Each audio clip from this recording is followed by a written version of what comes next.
Bonjour à tous et bienvenue au Social Show propulsé par Isarta, le rendez-vous des pros du numérique et des médias sociaux où à chaque épisode, un créateur de contenu nous transporte dans ses coulisses pour nous dévoiler tous ses secrets en lien avec la création de contenu de manière stratégique et récurrente. Mon nom est Francis Jeté, j'anime le podcast et je te souhaite bon show!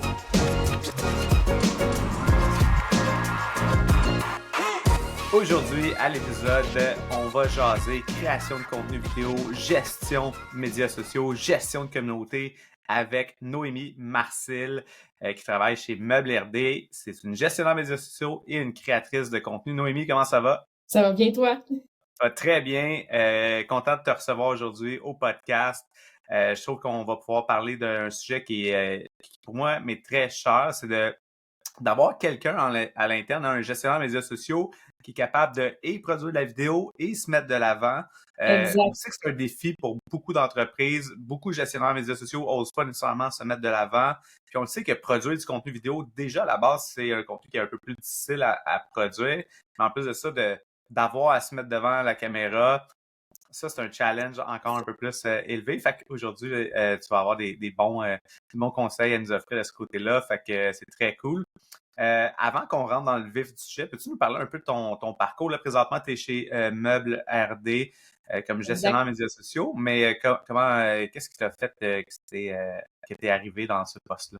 Je vais y aller très rapidement parce que c'est un parcours assez atypique. Je le dis souvent, j'ai étudié en cinéma, j'ai étudié en communication, en histoire. J'ai fait beaucoup de programmes cumulés, en fait, pour donner ce qui arrive aujourd'hui. Mais j'ai travaillé aussi en agence, j'ai travaillé dans des petites PME, des OBNL. Donc, j'ai touché à toutes les sphères, tu sais, comment apprêter le contenu dans différents milieux aussi. Puis en fait, j'ai aussi été à mon compte, donc les deux côtés de la médaille finalement.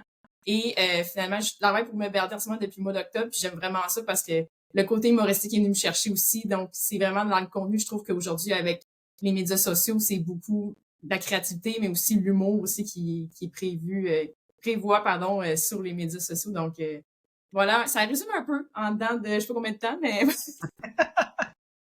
Très cool. Puis, dans le fond, dans ton parcours, tu as aussi étudié un peu dans le monde de la production vidéo. Donc, il exact. y a ça aussi qui vient t'aider quand même dans ton parcours, puis qui va nous aider à avoir des bons petits insights sur la création de contenu vidéo aujourd'hui. Exact. En fait, c'est ça, c'est mes études en cinéma au cégep et à l'université, là, tout ce qui est le raccord des images, comment bien tourner, comment au montage, après ça, rendre ça plus dynamique ou d'avoir le bon punch au bon moment, surtout avec TikTok aujourd'hui, les gens écoutent des vidéos en 2 secondes. Là. Capter l'attention, ça peut être des fois très difficile, mais voilà. Très cool. J'aimerais ça peut-être que tu nous parles de ton processus créatif. Comment le définirais-tu? Je dirais que c'est selon des pics dans ma journée. C'est sûr que des fois, moi, je dis à mon conjoint, là, j'ai des idées à 10 heures le soir, je vais les noter dans mon téléphone, pas loin de ma commode. C'est vraiment, tu sais, c'est pour ça que je dis que je travaille tout le temps, dans le sens que les idées, c'est pas au moment qu'on se dit, OK, je vais m'asseoir, je vais prendre des notes, puis je vais avoir des idées pour des contenus. Souvent, je vais être dans mon quotidien, je vais penser à une idée, je vais faire, ah, mon Dieu, ça a un lien avec les meubles, ça a un lien avec un genre de sketch ou peu importe, ou même en lisant les commentaires sur les médias sociaux des consommateurs, ben, c'est le fun d'avoir justement un feedback par rapport à ça, puis de dire, ah, ben, ça, c'est une bonne idée de sketch, on pourrait penser à ça, ou ça, c'est une bonne idée pour une publication de Facebook, peu importe. Mais c'est un peu comme ça, je m'assois pas pendant 4 heures pour faire, OK, je vais faire mon calendrier du mois de mai, là. C'est vraiment selon aussi ce qui arrive dans l'actualité, c'est varié, je dirais. Ouais, puis tu sais, ça, c'est important, tu le mentionnes bien, de dire, ben, tu sais, il y a des gens qui s'assoient puis se bloquent du temps pour être un peu Ouais, plus en mode création stratégique, etc., etc. Donc, toi, tu es un peu plus en mode intuitif, tu as des idées qui pop à droite, à gauche, tu as un input, ça génère une idée. Puis, mais l'élément clé par rapport à ça, tu l'as nommé, c'est de prendre le temps de capturer cette idée-là. exact. Donc, ça, c'est comme une des erreurs souvent qu'on fait, c'est comme on a l'idée, mais là, on prend pas le temps de s'arrêter pour la capturer puis s'assurer de bien la sauvegarder à un endroit de manière dédiée. Exact. Surtout avant de se coucher, on se dit, oh, je vais m'en rappeler demain. Jamais. Jamais. Ça arrive. On s'en souvient jamais. Donc, de le noter tout de suite. Puis j'ai vraiment un bloc-notes dans mon téléphone tu sais, les gestionnaires de médias sociaux, c'est ça. On a des captures d'écran, des blocs-notes, on note tout, on capture tout. C'est vraiment ça le truc. Mais sinon, c'est sûr que d'avoir, exemple, moi, j'aime bien avec l'équipe aussi d'avoir des processus créatifs, des brainstorms aussi par rapport à en équipe, de dire hey, quelqu'un qui travaille à l'infolette a sûrement une idée pour une vidéo, peu importe. J'aime ça, ces moments-là aussi, de réfléchir à quel genre de contenu qu'on pourrait faire dans l'année. J'instaure ça aussi en général dans tous mes milieux, mais surtout pour aider pour la créativité aussi ensemble, c'est encore mieux aussi. Oui, tout à fait, tu sais, puis c'est quelque chose que j'essaie de parler souvent parce que souvent on met beaucoup pas le blanc, mais on met beaucoup la pression sur le gestionnaire des médias sociaux Exact. d'arriver avec ses idées puis que c'est à lui à trouver les idées puis mais effectivement que c'est un travail d'équipe puis moi je trouve comme des fois de mettre ça en place dans des organisations puis des équipes, je trouve que ça fait toute la différence parce que peu importe c'est qui dans l'équipe qui voit passer un contenu puis qui fasse hey ça c'est un contenu qu'on pourrait faire nous autres aussi ou tel genre de format, nous, on pourrait faire ça. Fait que peu importe de qui ça vient, que ce soit dans l'équipe marketing, que ce soit au service à la clientèle ou à la comptabilité, on s'en fout dans le fond. L'important, c'est qu'il y ait ce input-là de l'idée. Donc, d'ouvrir un peu les portes de la créativité à toute l'équipe, je trouve que c'est important. Comment tu as mis ça en place?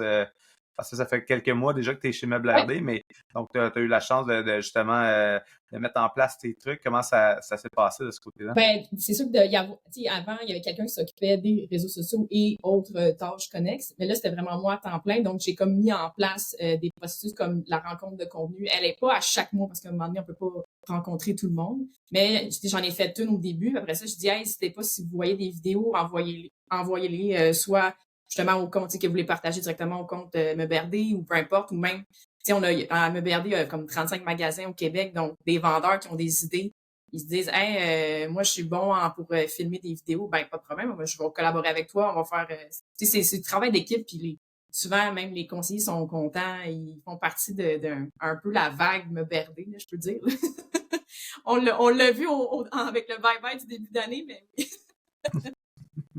Oui, parce que votre marque elle a eu la chance, je sais pas si on dit la chance ou la exact. malchance d'être mise en vedette dans le bye-bye. Puis ça, c'est quelque chose que tu as eu la chance aussi ou la malchance d'avoir à gérer à l'interne. Fait que ça, c'est en termes de gestion de médias sociaux puis en termes de gestion de communauté, c'est quand même un beau challenge que tu as eu à vivre dans tes premiers Exact. mois à l'emploi.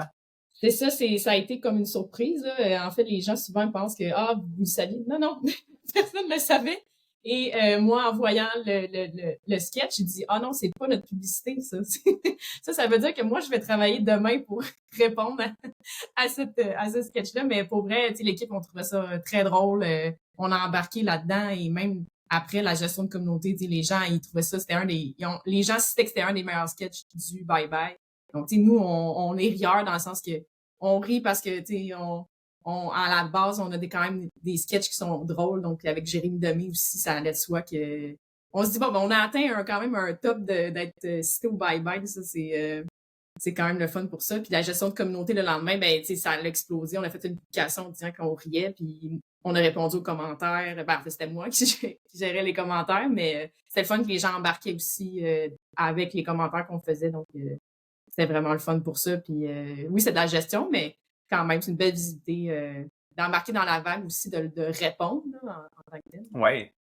Puis justement, comment ça s'est passé ça à l'interne, tu sais, cette notion-là de gestion, tu sais, parce qu'on n'est pas en gestion de crise parce que c'est pas une crise, mais c'est un peu similaire à une gestion de crise parce que là, on a quelque chose d'externe à l'entreprise qui crée arrive. un mouvement, puis là, faut réagir, faut répondre. Comment vous avez décidé comment ça s'est passé un peu dans behind the scenes là, pour décider comment on allait répondre, ça allait être quoi le contenu, etc. Exact. Ben, en fait, on s'est dit, c'est sûr qu'il faut répondre. On a eu comme, c'est sûr au début, on était comme, bon, c'est sûr qu'on répond. Faut répondre, évidemment qu'on rit, parce que sinon, après ça, les gens vont dire, ben voyons, vous acceptez pas les blagues de vous. On est comme, non, on va répondre comme il faut. Ça a été vraiment à l'interne avec moi et le directeur marketing. En fait, on a dit, OK, comment qu'on écrit ça, comment qu'on répond bien à ça. Puis finalement, on a pris juste une capture d'écran du sketch. On a répondu, merci, on a trouvé ça bien amusant. Jérémy aussi. Jérémy a répondu aussi sur ses médias sociaux de son côté. Donc, puis après ça, on a juste laissé aller ça et gérer les commentaires. Même le Journal de Montréal a fait un article par rapport à notre réaction sur les réseaux sociaux, mais c'était quand même un bon sketch également. Donc, on est bons joueurs, c'est ça que je dis tout le temps. Là. Autant on peut faire des blagues, mais on accepte de s'en faire aussi. Très cool, très cool. Donc, après ça, tu sais, ça, c'est là l'importance aussi de, tu sais, en termes de gestion de communauté, gestion médias sociaux, c'est là l'importance aussi d'avoir comme quand même des processus, des plans clairs en Exact. place par rapport à de la gestion de crise, par rapport à cette notion-là. Fait que, tu sais, ça, c'est quand on le vit une fois après ça, ben on sait qu'il faut avoir comme déjà des ressources et des processus en place pour être sûr de pas se faire surprendre par ce genre de situation-là. J'aimerais ça maintenant peut-être que tu nous parles un peu de ton... tu sais, tantôt, tu parlais de ton processus créatif, que là, t'as des idées ou t'as des flashs là, qui te viennent, puis que là, c'est là tu prends le temps de noter ça dans tes cahiers de notes, dans ton bloc-notes sur ton cellulaire. Puis, peux-tu me parler, dans le fond, tu sais, là, présentement, tu crées et du contenu pour Meuble RD et tu es créatrice de contenu aussi pour toi personnellement, ou est-ce que tu crées Exact. un peu de contenu sur tes profils perso? Donc, en dehors de la gestion de communauté, combien de temps tu as investi par semaine en création de contenu? Ça dépend des semaines. C'est sûr que, tu sais, mettons, je parle pour Meuble RD, on a quasiment toutes les plateformes que c'est moi qui s'occupe du contenu. C'est sûr que souvent, moi, je le dis aux gens, le contenu peut être réutilisé autant sur TikTok, la même vidéo peut être réutilisée sur Facebook, sur Instagram à des moments différents parce que c'est pas tout le monde qui va nous suivre sur TikTok qui va nous suivre sur Facebook.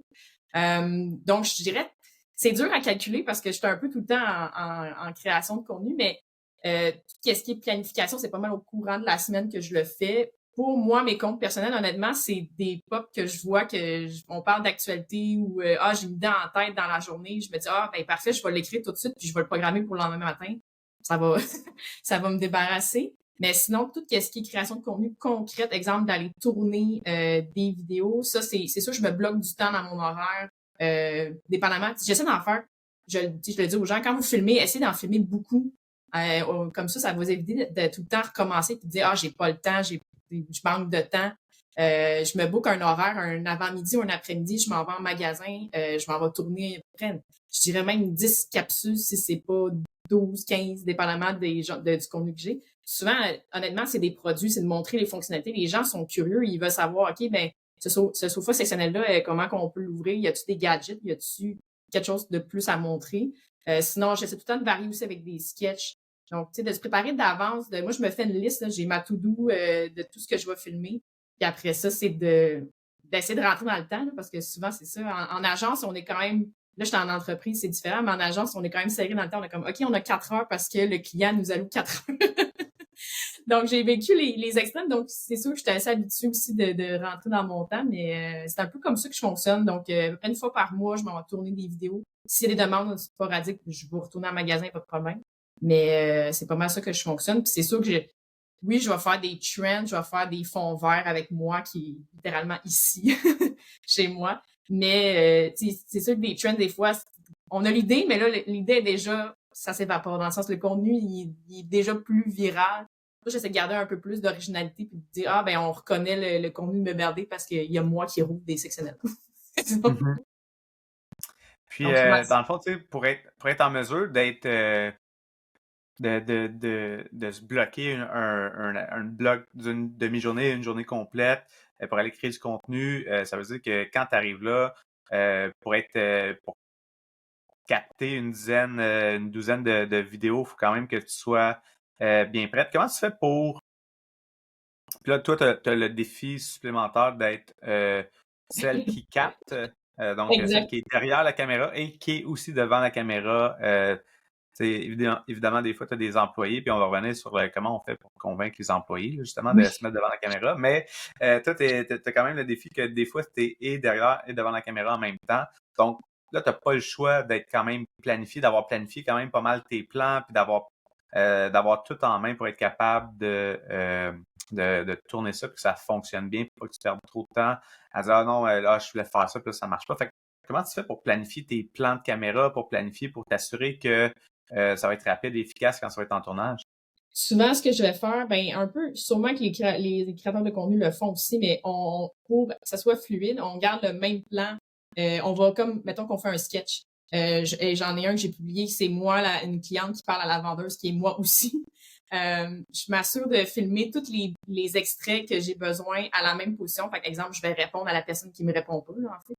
Et par la suite, au montage, ça paraît pas parce que je vais alterner les codes que je vais faire. Donc, de tourner d'une fois, comme ça, on n'a pas besoin de revenir au même plan, de dire, ah, mais là, le plan est pas pareil. Ça, surtout pour qu'est-ce qui, exemple, raccord d'image, en cinéma, on disait ça, mais que, exemple, je vais filmer au complet, moi, qui va ouvrir le sectionnel d'un angle. Après ça, je vais refaire les mêmes mouvements dans un autre angle pour avoir justement, changer un peu la dynamique, que ce soit pas juste un plan. Donc, c'est s'assurer qu'il y a aussi, tu sais, il y a comme une règle, là, la ligne de 90 degrés là, au cinéma, là, c'est vraiment, faut pas dépasser parce que là, la personne va pas comprendre où est-ce qu'on est dans le plan de l'endroit. Donc, c'est s'assurer de rester là. Puis après ça, ben, de filmer des plus petits, des plans rapprochés. Exemple, moi qui rouvre je sais pas, un porte-gobelet, peu importe. Mais après ça, souvent, c'est ça, c'est le plan large, puis je rapetisse de plus en plus où je fais un plan avec moi qui répond, puis après ça, l'autre plan comme ça, après ça, au montage, c'est plus facile. Puis je préfère monter mes propres vidéos parce qu'après ça, je sais je sais dans ma tête, OK, ça, c'est telle vidéo, je me souviens, j'ai fait ça, puis après ça, j'ai déjà monté des vidéos des autres, mais quand on n'est pas là, on sait que la personne, on sait pas ce qu'elle a dit ou peu importe. Après ça, c'est dur de faire le montage puis d'être comme, ah, finalement, le raccord fonctionne pas. Ouais, puis là, ça, ce que tu mentionnes, c'est quand même un point clé. Parce qu'on dit comme pour pour qu'un contenu vidéo favorise la rétention, tu sais, c'est vraiment recommandé d'avoir beaucoup de dynamisme en termes de Exact. montage. Donc, un des éléments clés qui peut rajouter du dynamisme, c'est ce qu'on appelle le B-roll. Fait que c'est non seulement ton plan de vue principal, mais c'est d'avoir d'autres plans, d'autres angles ou des plans de coupe ou Exact. d'autres contenus en mouvement qu'on peut rajouter à l'écran.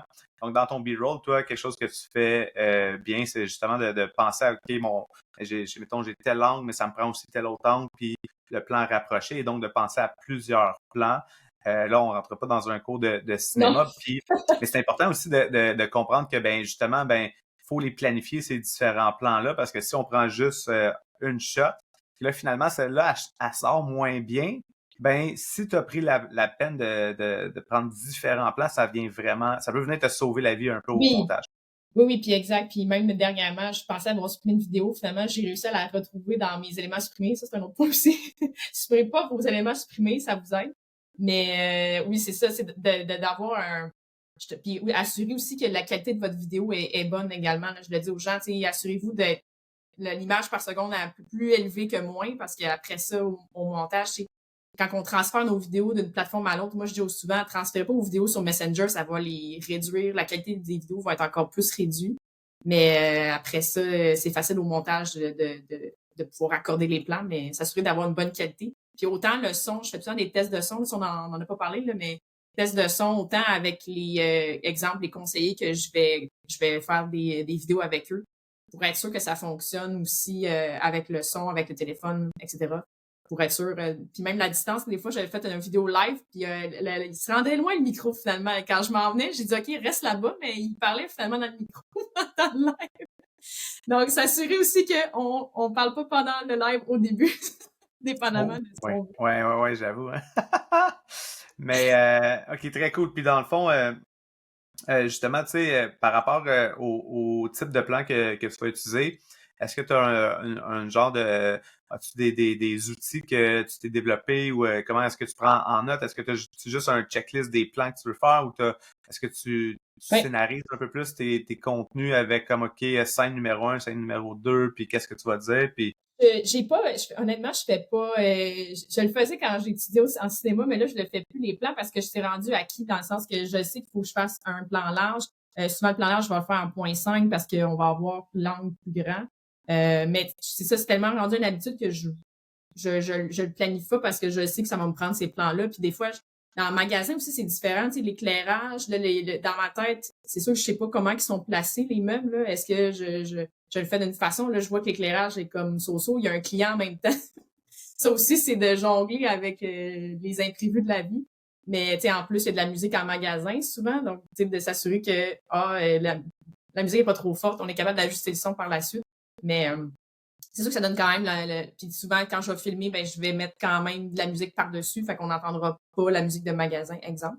Mais non, c'est ça. J'ai pas. Je le faisais dans le temps, mais là, c'est rendu trop acquis. Mais je suggère aux gens de le faire là, si c'est comme les premières fois qu'on fait des vidéos, de vraiment s'assurer que on planifie les plans pour pas se ramasser après ça de faire ma vidéo fonctionne pas finalement. Puis, ben justement, tu sais, comme en termes de création de contenu, bon, ben là, tu sais, tu arrives sur place, ben là, tu sais, tu as parlé micro, Mhm. évidemment, trépied. Ouais. C'est quoi les outils là, essentiels que tu recommandes d'avoir? Tu sais, parce que là, tout est filmé à partir de ton cellulaire, tu n'as pas de caméra en tant que tel. Non, c'est vraiment un bon vieux iPhone 12 en plus. C'est même pas le plus le plus récent. Mais non, c'est ça, trépied, super important. Surtout, ben, quand, mettons, je vais filmer les gens, je préfère tenir le téléphone parce que je trouve que c'est plus dynamique, là. Surtout avec TikTok, c'est souvent les gens vont se filmer même dans leur auto, là. C'est vraiment plus fluide. Mais si jamais à me filmer moi, c'est sûr que là, je vais utiliser le trépied. Puis essayez toujours, même quand vous vous filmez, là, je le dis, de pas utiliser la caméra de face, mais d'utiliser la caméra arrière. La qualité est meilleure sur les téléphones. Puis maintenant, il y a toujours moyen d'avoir un miroir pas loin, de cadrer avant, puis de dire, OK, parfait, je vais ressembler à ça. Je vais me filmer d'un côté. Mais oui, trépied, les micros, quand même des bonnes qualités. Là. Maintenant, aujourd'hui, il y en a tellement des disponibles. Là. Je ne réfère pas de marque en général, mais au moins de n'avoir deux. Comme ça, s'il y a deux personnes qui parlent, ben, au moins, on a deux micros pour aller faire ça. Puis d'ajuster le micro aussi, parce que ça, c'est une autre affaire. Il y a des gens qui parlent très fort. Puis il y a des gens qui parlent pas fort dans la vie. Donc, s'assurer que les micros sont ajustés pour pas arriver avec oups, finalement, lui, on voit que ça fluctue puis que ça explose au niveau du montage. Mais donc, c'est ça, c'est à peu près ça. J'ai pas de. Tu sais, oui, j'ai un éclairage ici, mais en général, j'entraîne pas. J'aime mieux une lumière d'ambiance, je dirais, là, que. Dépendamment c'est où. C'est sûr que si on est dans une pièce sombre, oui, ça va prendre l'éclairage, mais en général, j'aime mieux. Tu sais, maintenant, les gens, ils filment avec leur téléphone, là, directement dans des lieux extérieurs, intérieurs. Donc, je trouve que ça fait plus authentique. Souvent, je le vois, là, j'ai vu des vidéos d'entreprises qu'on voit le ring light là, en éclairage en arrière. Je suis comme, on l'a vu, on l'a vu. Ouais, puis tu sais, c'est important de revenir là-dessus. Tu sais, le fait que ce soit un cellulaire, tu sais, la qualité de ta vidéo est pas nécessairement liée à la qualité de production. Donc, souvent, les gens, ils hésitent, ils disent, ah ouais, mais j'ai pas une si bonne qualité. Puis, tu sais, j'ai adoré que tu dises, j'ai juste, entre guillemets, un iPhone 12. Ben, tu sais, ton iPhone 12, il filme en 4K, puis il filme Exact. en 60p, puis comme tu sais, il n'y en a aucun problème. Là. Donc, tu sais, donc de ne pas se donner l'excuse de ah, j'ai pas un assez bon équipement pour créer du contenu. Puis, tu sais, justement, l'éclairage, ben, tu sais, si t'as la chance, toi, tu es dans des magasins qui sont déjà bien éclairés, étant donné qu'ils veulent mettre en valeur leurs produits. Donc, fait que Exact. ça, de ce côté-là, il y a pas de problème. Donc, juste s'assurer que tu as un bon éclairage d'ambiance. Déjà, généralement, ça va faire le travail. Donc, tu sais, ça, c'est vraiment intéressant que tu démontres à quel point ça peut être low effort, low tech, puis qu'on est capable de quand même Ben oui. produire des contenus qui performent bien. Oui, exact. Puis, j'ai déjà eu un stabilisateur, pour des vues plus fluides. Ça aussi, ça va super bien, là. Maintenant, avec le téléphone, dans le temps, moi, je me souviens au début, je commençais, puis il fallait que j'ai un stabilisateur, là, parce que quand on marchait, on voyait l'écran. Bon. Mais là, aujourd'hui, les iPhones, sont bien plus stables iPhone et téléphone en général, là, sont beaucoup plus stables au niveau quand on filme des vidéos de haute qualité. Ouais. Mais c'est vraiment l'essentiel, c'est vraiment la caméra, les micros, puis un éclairage qui est quand même bien en général. Où est-ce qu'on est? Sinon, on traîne des éclairages portatifs, mais exact. Puis l'essentiel, c'est d'avoir quelqu'un devant la caméra, Oui. tu sais, parce que ça a l'air de rien, mais moi, il y a une époque d'où je viens que, tu sais, à cette époque-là, de faire des belles vidéos avec des belles images, tu sais, c'était ça qu'on voyait principalement.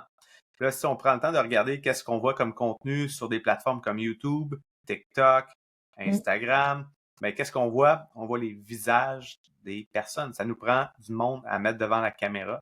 Fait que là, tu sais, toi, t'as développé un peu cette habileté, ce skills-là. Comment t'as fait pour développer ce courage-là, entre guillemets, ou qu'est-ce qui t'a fait, qu'est-ce qui t'a permis de briser la glace puis d'arrêter d'avoir peur de la caméra? Ben, un moment donné, c'est d'assumer puis de pas avoir peur du ridicule, tu sais, dans le sens que le monde, tu sais, on en voit plein puis on se dit, ah, moi, je peux pas faire ça, moi, mais tu sais, eux autres aussi font des niaiseries puis je pense à exemple, le meilleur exemple, parce que sur TikTok, c'est Sugar Daddies, tu sais, sont vraiment dans l'humour vraiment extrême puis de dire, hey, moi, c'est ma marque, c'est comme ça que je suis puis en même temps, moi aussi, l'humour est très présent sur les réseaux sociaux, tu sais, de me merder, j'essaie de plus en plus d'amener ce côté-là, mais c'est vraiment de se dire, bon, il arrivera ce qui arrivera, puis les gens, après ça, ça me dérange. Moi, ça me dérange pas les commentaires, là. Je suis capable d'en prendre, puis c'est pas un problème. C'est sûr que moi, je suis une ancienne gênée en plus, fait que c'est ça qui est le plus drôle, là. Quand j'étais jeune, j'étais très gênée. Finalement, à un moment donné, c'est ça. C'est de plus avoir peur du regard des autres, entre autres. Puis surtout que les médias sociaux, maintenant, il faut un visage, là, tu l'as dit, là, ça prend un visage. Quand j'étais en agence, des fois, il y a des gens qui disent, ah, mais moi, je veux pas mettre de visage. Ouais, mais les gens veulent s'associer à un humain, ils veulent avoir des émotions. Donc, c'est sûr qu'un humain qui a des émotions qui parle à un autre humain qui a des émotions, ça fonctionne mieux. Juste montrer des produits seulement, de pas avoir d'interaction. Les gens vont comme dire, bon, ben, c'est une vidéo parmi tant d'autres, tu sais, de montrer juste des produits versus quelqu'un qui s'assoit et fait, ah, mon Dieu, ça a l'air c'est confortable. Ça va bien plus jouer sur mon envie d'aller voir en magasin ou peu importe le produit, mais c'est vraiment ça qui est important, je trouve. Ouais, puis tu sais, c'est pas juste sur les médias sociaux qu'on voit ça. Avant Mhm. l'arrivée des médias sociaux, ben Oui, il y avait, on engageait des porte-paroles, on payait Michael Jordan pour qu'il devienne le visage d'un produit. exact. Puis ben, ça marchait déjà à l'époque. Fait que là, on est capable de le faire, mais on n'est pas obligé d'aller payer pour aller chercher des vedettes. On peut se permettre de développer même à la limite là, nos personnages, puis développer nos héros à Mhm. l'intérieur de notre entreprise. Il faut juste réussir à convaincre.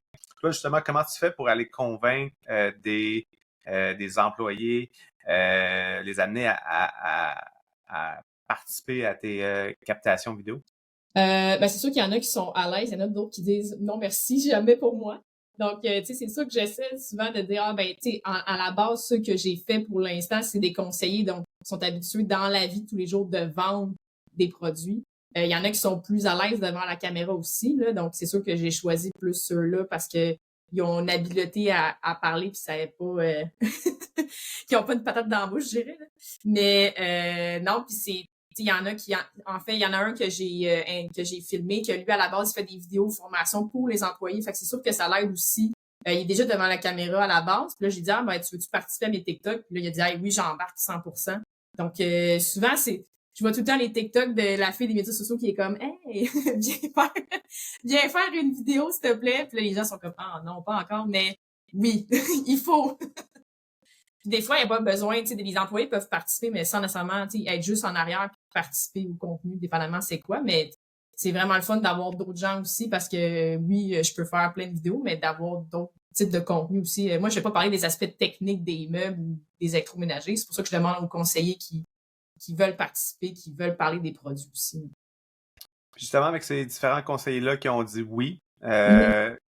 est-ce qu'il y en a avec lesquels tu as commencé à créer des personnages un peu plus ou des running gags ou des genres d'insights qui reviennent tranquillement pas vite? On Non, sait qu'il y non, a ben, certains comptes qui font ça, qui développent des univers. Tu sais, il y a le compte, ouais. entre autres, du Washington Post qui ont vraiment développé ça, qui ont des personnages. Fait qu'il y a Mhm. différentes personnes qui sont devant la caméra, mais chacun ont leur style de clip ou la manière qu'ils vont amener l'information. Puis là, ils ont comme développé tout cet univers-là. Puis le gars qui est principalement derrière maintenant la caméra parce qu'il est plus en mode producteur, mais qui était devant la caméra initialement, il comparait un peu son univers qu'il a créé au Washington Post à l'univers Mhm. de Marvel dans le Ben oui. sens que il y a comme tous ces personnages, puis Ouais. des fois il y a des caméos d'autres vrais journalistes télé, mettons, puis qui développent cet univers-là puis essayent de travailler très, très fort pour que ça devienne comme vraiment un gros écosystème. Est-ce que c'est quelque chose que tu envisages? Est-ce que tu es rendu là-dedans un peu? Ben, pour vrai, t'en parles, puis j'aimerais ça aller vers là. C'est sûr que là, j'ai commencé en octobre l'année passée, donc c'est tout récent.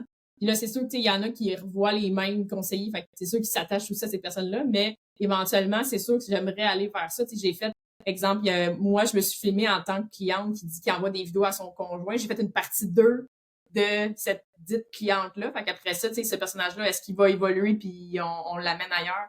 C'est sûr que moi, c'est dans mes buts que j'aimerais dans la prochaine année. Mais je vais en parler au conseiller, je vais te revenir là-dessus. Excellent, excellent. Tu sais, justement, ces gens-là qu'on réussit à convaincre, toi, t'as-tu développé des trucs pour que ce soit un peu plus convaincant? Est-ce que comme tu montres comme regarde comment les autres regardent le produit final ou tu dis ben ça, on va l'essayer, puis au pire, ça marche pas. Ou tu sais, comme t'as-tu développé une petite technique de vente pour vendre à des vendeurs? Non, même pas. C'est souvent ceux que j'ai eu en fait pour le moment, ça a été du choix là, dans le sens que on a dit ok parce que nous sur TikTok on était là depuis juillet l'année passée. Là, quand j'ai rentré, c'est sûr que d'avoir quelqu'un à temps plein qui peut faire des vidéos, ça l'aide parce que, tu sais, il y avait un TikTok par semaine. Quand j'ai rentré dans la première semaine, je pense qu'on en a fait un à chaque jour. Donc, on a vraiment augmenté le nombre de contenus. Mais non, ça a vraiment été par eux-mêmes. Tu sais, souvent, je vais juste dire, j'ai des idées de contenu. Est-ce que tu peux venir en télémagasin? On irait filmer des contenus. Mais, tu sais, j'ai tout le temps les mêmes 2, 3 vendeurs. Mais après ça, c'est sûr que, tu sais, si je veux en avoir plus, je vais user de mes moyens convaincants de dire hey, tu veux m'aider? Me rendre un petit service. Si tu prends le temps d'écouter le podcast, c'est la preuve que tu aimes ça apprendre et que tu peux améliorer ta création de contenu et tes résultats. Mais si je te disais que tu peux aller encore plus en profondeur sur l'optimisation de ton contenu sur certaines plateformes, serais-tu curieux de savoir comment? C'est simple, tu as juste à te rendre sur le site d'Isarta pour consulter les sujets de formation que je donne en lien avec les médias sociaux. TikTok, la publicité Facebook, Instagram, LinkedIn, peu importe la plateforme sur laquelle tu aimerais ça en apprendre davantage, j'ai sûrement une formation sur le sujet. Tu aimerais développer ton propre podcast, j'ai aussi une formation là-dessus.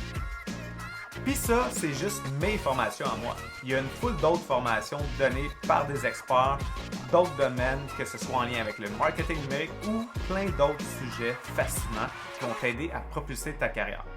Visite formation.isarta.com pour consulter le calendrier des formations et t'assurer de réserver ta place. Merci à Isarta de commanditer le podcast Le Social Show. Je sais pas si c'est comme moi, mais perso, ce qui m'allume le plus en marketing numérique, c'est vraiment l'aspect stratégique et créatif, pas l'aspect technique. C'est vraiment ça qui m'a allumé la première fois que j'ai entendu parler du CMS québécois RubberDuck. Fini les mises à jour et les bugs de plugins.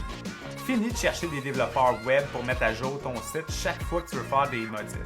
Fini de te perdre dans le code pour intégrer tes pixels et tes outils de tracking statistiques. Si tu travailles avec des entreprises de services ou des clients qui ont besoin d'un site vitrine qui se montre comme un jeu d'enfant, RubberDuck, c'est la solution parfaite pour toi. Tu as besoin de créer un site bilingue? Pas de problème, tu peux facilement modifier les pages franco et anglo en même temps. En plus de ça, c'est eux qui s'occupent du support si tes clients ont des bugs techniques. Qu'est-ce que tu veux de plus? Un chèque? Ben imagine-toi donc que RubberDuck offre en plus des ristournes aux professionnels du marketing et aux agences qui développent des sites web pour leurs clients. Visite rubberduck.io/essai pour tester la plateforme gratuitement pendant 14 jours. Un gros merci à l'équipe de RubberDuck de commanditer le podcast. De retour avec notre invité. Les gestionnaires médias sociaux, tu sais, souvent, c'est un poste plus d'entrée. Souvent, il n'y a pas des gros budgets nécessairement pour engager ou justement, c'est donné à une personne à l'interne. Donc, pourquoi c'est important d'aller chercher vraiment un gestionnaire de communauté qui est chevronné puis qui a de l'expérience puis qui, oui, peut-être va nous coûter plus cher, mais qui va vraiment comprendre l'importance des médias sociaux puis amener un œil stratégique aussi. Exact. Ben, je vais revenir sur ton point. En fait, la personne qui était avant moi, elle avait les coms internes, les coms externes, donc les médias sociaux. C'est sûr que de tout faire ça en même temps, à un moment donné, il y a des priorités, là, ça, c'est certain.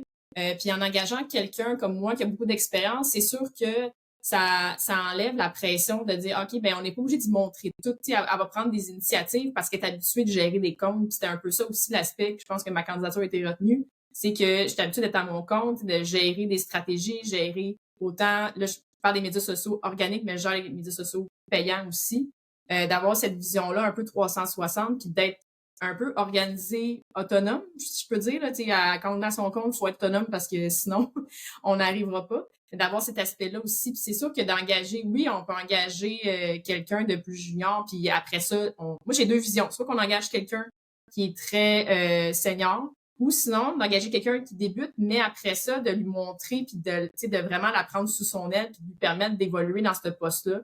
Puis justement, de dire, hey, on te fait confiance, puis on va apprendre avec toi comment ça fonctionne, mais de laisser la chance à cette personne-là qui peut aller de l'avant, mais le senior, c'est sûr que c'est un clé en main. Là. C'est comme on prend le véhicule, il est prêt à fonctionner, puis on va par là. Puis d'avoir de l'expérience aussi 360, de justement, gestion des médias sociaux, c'est pas tout le monde qui crée du contenu aussi. Il y a cet aspect-là aussi qui peut être important. Puis la gestion de communauté aussi, c'est pas tout le monde qui est à l'aise de répondre avec le ton de la compagnie ou peu importe. Donc, ça aussi, c'est un autre aspect. Les gestionnaires de médias sociaux, souvent, on a comme plusieurs chapeaux. Et ça, c'est plusieurs chapeaux qui est le fun quand quelqu'un de senior, parce que c'est sûr qu'on a touché à cet aspect-là, on a touché à l'organique, au payant, etc., la stratégie. Puis on voit aussi la gestion de communauté par la suite. C'est un tout, finalement. Ouais, tu sais, puis toi, présentement, là, t'as le chapeau stratégique, t'as le chapeau de la gestion de communauté, puis le chapeau de la création de contenu, autant devant que derrière. Donc, ça en fait quand même beaucoup, tout ça. Donc, comment tu fais pour justement t'organiser dans tout ça? Parce que là, à un moment donné, tu sais, ça fait comme plusieurs spécialités que tu dois essayer de coordonner dans tes semaines. C'est un défi quand même. Oui, honnêtement, je me mets des blocs d'horaire dans mon horaire. Le matin, je me mets un bloc gestion de communauté, aller voir les messages. Après ça, j'y retourne avant le dîner, j'y retourne en fin de journée pour justement m'assurer que je vais pas oublier d'aller voir les commentaires puis répondre rapidement. Mais tu sais, c'est rendu inné dans le sens que sur mon téléphone, j'ai des TikTok, je vais aller sur mon compte, après ça, je vais aller sur le compte Me Berder, puis je vais alterner comme ça. Mais c'est vraiment de se trouver des moments. Puis mes journées sont des blocs. Je me dis, OK, parfait, je m'occupe de la programmation. Mes publications sont faites parce que c'est sûr qu'il y a quand même un processus à l'interne de validation. Là. On a des rondes de correction par exemple les rédactrices. Après ça, le monde au-dessus de moi pour s'assurer que tout est en lien avec les produits ou avec les promotions, peu importe. Puis après ça, ben moi, je programme le tout. Puis après, c'est ça. Il y a plusieurs étapes comme ça. Mais c'est de vraiment de se mettre des blocs horaires parce que les rencontres peuvent se booker rapidement. Là. Tu dois ouais, savoir. Parce qu'en plus de toute l'exécution, tu as tous les meetings internes quand tu es un employé interne. Fait que ça vient se rajouter quand même à la to-do. Exact, c'est ça. Donc, s'assurer qu'il y a des blocs horaires pour autant justement dire OK, ben parfait, je vais être plus dans la stratégie, je vais aller penser aux prochaines publications, je vais aller les écrire. Là, après ça, rédiger, on est vraiment des personnes polyvalentes, mais après ça, de s'assurer que, OK, ben, est-ce que comme là, cet après-midi, je vais aller programmer mes publications en fait, ça. Donc, être sûr qu'on n'oublie pas, en agence aussi, c'est une bonne expérience parce que on apprend à gérer plusieurs comptes en même temps. Donc, ça aussi, c'est un autre, je le conseille aux gens quand ils commencent, je dis, aller en agence parce que vous allez voir, ça, vous allez mettre les mains à la porte directement parce que les imprévus, les clients qui arrivent puis qui repartent, ou même à son compte aussi, là, c'est le même principe là, avec les clients. Mais ça aussi, c'est ça. C'est de la gestion de calendrier, je dirais. Ouais. Parlant de gestion, quand on parle de gestion médias sociaux, pour toi, un bon gestionnaire médias sociaux, oui, il peut y avoir des gestionnaires médias sociaux qui ont certaines expertises un peu plus, mais on dirait il y a tellement de perceptions, de visions de c'est quoi ça, un gestionnaire médias sociaux.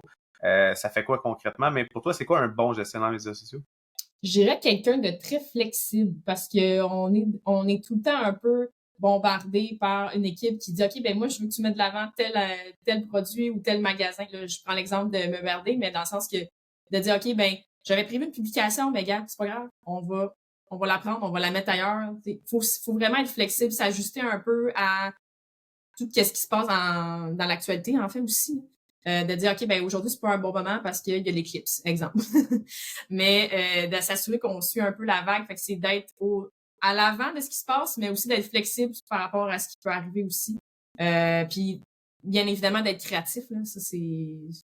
Je me dis, si c'est des gestionnaires pas créatifs, je me dis, mon Dieu, mais faudrait se trouver un autre domaine, mais d'être vraiment créatif. Puis des fois, oui, ça arrive qu'on a des baisses de créativité, puis ça, je suis tout à fait d'accord avec ça.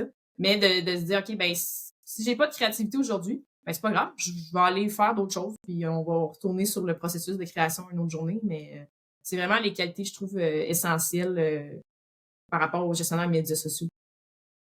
Justement, ça serait quoi, toi, ton plus grand défi par rapport à la création de contenu? Des fois, c'est de thinking outside the box, là, je vais dire en anglais, là, mais de penser en dehors de la boîte, de dire, OK, oui, j'ai déjà vu ça, il y a une entreprise qui a déjà fait ça, mais tu sais, de dire, OK, ben, faut que je trouve un concept j'allais dire un concept viral, mais des fois, c'est pas nécessairement besoin d'être viral, là, dans le sens ça peut fonctionner avec notre clientèle, mais de dire, OK, j'ai déjà vu un contenu, mais je veux le pousser plus loin où on pense à quoi de plus original, mais peu importe. Aujourd'hui, c'est ça mon défi, je trouve, là, d'essayer de trouver quelque chose qui est comme jamais vu, mais qu'on essaie de se réinventer. Oui, les sondages Facebook, mais des fois, c'est plus compliqué quand on veut parler des produits, mais c'est ça, de se renouveler en tant que marque aussi, c'est le fun. C'est un défi à peu près tous les jours, je dirais. Puis justement, quand tu fais face, mettons, à la page blanche, tu dis, ah, ben, des fois, on a un peu plus de défis, de challenge d'être avec la créativité. Notre niveau d'énergie créative, mentale est peut-être plus bas. As-tu des conseils justement pour permettre aux gens de combattre la page blanche? Moi, je dirais souvent, c'est juste de faire autre chose. Ça sert à rien de rester planté devant la page blanche. Il n'y a pas plus autre chose qui va arriver. Moi, souvent, je vais aller m'inspirer, que ce soit sur les réseaux sociaux ou même aller prendre une marche, là, peu importe. Souvent, quand notre cerveau, on fait une action, peu importe, de se mettre dans l'action ou de regarder peu importe quel contenu, ben, on va penser à autre chose. Moi, souvent, c'est ça, je vais me mettre à marcher dehors, puis je vais faire, ben là, j'ai une idée, puis je vais le noter. Mais c'est de pas rester, ça sert à rien là, de pas bouger devant la page blanche. Là. Moi, je dis aux gens, bougez, faites quelque chose, comme changez votre pattern parce que là, il y aura pas de créativité aujourd'hui. Ouais, donc aller chercher différents inputs ou simplement Ouais. changer de contexte pour aider. On va rentrer dans la zone des questions éclairs. Ouh. Donc, si je te demandais quelle est ta plateforme préférée? Ah, TikTok. Vraiment, pour vrai, ça l'a amené. Quand c'est arrivé, j'ai fait, oh mon Dieu, une plateforme, je trouve tu sais, oui, on peut rester accroché longtemps. Ça, je regarde pas mon temps d'écran, mais clairement plus élevé que la moyenne. Mais je trouve ça le fun parce que il y a plus le standard d'Instagram, il y a plus le standard de Facebook aussi d'être comme très léché. Tu sais, on a amené un autre genre de contenu. Oui, YouTube, tu sais, mais tu sais, c'était souvent format horizontal. Là, l'aspect qu'on peut filmer ça avec notre téléphone, puis au début, TikTok, là, je me souviens de l'algorithme, là, c'était une vidéo avait des millions de vues, dans le sens qu'il y avait pas grand monde, fait que ça atteignait pas mal tout le monde. Mais cet aspect-là, je trouve, de déshumaniser humaniser plus, mais en même temps d'avoir une vision plus originale puis moins léchée. Je trouve, là, tu sais, Instagram, c'est le fun, mais maintenant, on voit de plus en plus de vidéos, tu sais, moins léchées, moins de contenu esthétique. Je trouve ça le fun de voir ça pour vrai. Puis ça a mis de l'avant des artistes sans bon sens aussi. Là. C'est ça qui est le fun, là. Oui. Ça serait quoi l'outil ou l'application qui est essentielle à ton workflow quotidien en création de contenu? CapCut pour, pour le montage. Pour vrai, je fais tout avec ça pour les vidéos. C'est vraiment l'outil de préférence. Honnêtement, sinon, pour la gestion des médias sociaux, un bon calendrier dans Google. Dans Google, là, un genre de Google Sheet, là, c'est parfait, là, honnêtement. Là, les gens souvent sont comme j'ai besoin d'une plateforme tierce pour gérer. Moi, un bon vieux Excel, Google, peu importe, là, ça fonctionne bien pour placer son contenu. Puis après ça, ben moi, j'utilise tout le temps les plateformes pour programmer. Là. Il y en a des plateformes qu'on peut utiliser tierces pour programmer le contenu. Je préfère utiliser les plateformes, on peut programmer à même ces plateformes-là, donc il n'y a pas de problème. À part TikTok, mais on peut, mais il y a des limites, bref. Ouais, c'est ça. Puis ce serait qui ton ou ta créatrice de contenu préférée? Hey, j'en ai plusieurs. Mais non, je te l'ai cité tantôt, mais Sugar Daddies, ce qu'ils font, c'est vraiment le fun, c'est original. Ça va avec la marque aussi, dans le sens que c'est des bonbons, c'est coloré. C'est sûr qu'il faut qu'ils rejoignent les jeunes en même temps. Fait que je trouve ça le fun qu'ils se laissent aller comme ça. Je les suis bien. Ouais, tout à fait. Noémie, est-ce que quelque chose qu'on n'a pas parlé aujourd'hui que tu aurais aimé qu'on adresse? Je dirais de faire confiance à votre gestionnaire de communauté et votre gestionnaire de médias sociaux en général. Je l'ai vu souvent en entreprise, en entreprise ou peu importe où, là, en fait, là, de dire, c'est important de les mettre dans les meetings, c'est important de les mettre dans un processus stratégique ou, les objectifs, surtout quand on est dans une entreprise, d'être au courant un peu de ce qui se passe, parce que ça peut être du contenu que nous, après ça, on peut réutiliser. Puis souvent, on est comme le dernier échelon de comme la décision de peu importe, mais d'investir plus les gestionnaires de médias sociaux dans les processus stratégiques, puis d'avoir une idée de OK, on s'en va par là, parfait, ben les médias sociaux, on va les penser par rapport à ça, puis d'avoir une vision plus, je le dis, là, 360, autant on peut faire un placement télé, mais hey, on peut l'utiliser aussi dans tel processus, mais d'avoir des campagnes 360, puis de mettre le gestionnaire de communauté dans ce planning-là, je dirais. Là, je me retiens pour pas passer sur un rant parce que je suis tellement d'accord avec de quoi tu parles, puis j'ai tellement vécu de situations dans le passé qui m'ont frustré par rapport à ça que Exact. je vais quand même me retenir, mais effectivement que l'erreur qu'on fait, qui est souvent faite en entreprise, c'est que les médias sociaux, c'est un afterthought. Mm-hmm. Hein? Fait que pour un lancement de produit, pour un communiqué, pour un peu importe, les médias sociaux, c'est juste on va faire un post. C'est ça, c'est juste un post. Mais c'est pas juste un post, justement, c'est quoi tu vas faire dans ton post. Hein? C'est là que ça, mettons, pour l'idéation de la campagne ou du comment on va, les médias sociaux devraient faire partie de la conversation, puis le comment on va le faire de manière native puis organique, pas juste on va faire un post ou on va poster le communiqué ou whatever. Ça là, moi, je vais me retenir parce que sinon je partirais vraiment dans un long rant. Fait que merci d'adresser ça, c'était vraiment parfait pour finir le podcast. Merci beaucoup Noémie pour ton temps. Ben merci à toi, c'était très le fun. Merci d'avoir pris le temps d'écouter l'épisode au complet. J'espère que tu as appris plein de choses. Si oui, n'hésite pas à partager avec un ami ou un collègue qui est dans l'industrie de la création de contenu, des médias sociaux, des coms, du marketing. Et un merci particulier à Isarta, toute la belle équipe de Isarta qui propulse le podcast, mais avec qui aussi j'offre plein de formations. Tu vas en savoir plus sur toutes les formations que j'offre en lien avec les médias sociaux, la création de contenu, la publicité en ligne. N'hésite pas à aller visiter le site web isarta.ca. Une autre chose qui pourrait t'aider, c'est de découvrir toutes les manières que je peux t'accompagner. Donc, j'offre l'accompagnement personnalisé, du coaching, des consultations éclairs et finalement, je t'invite à visiter mon site web pour en savoir un peu plus sur la machine à contenu, qui est un outil que j'ai développé pour t'aider avec ta création de contenu de manière stratégique, planifiée, structurée. Dans la machine à contenu, tu as une boîte à idées, tu as une section pour t'inspirer, tu as une section pour planifier ton calendrier de contenu, des listes de best practices pour chacun des formats de contenu. Va voir la machine à contenu sur mon site web francisjeté.ca. Je ne retiens pas plus longtemps. Merci beaucoup, puis on se dit au prochain épisode. Ciao!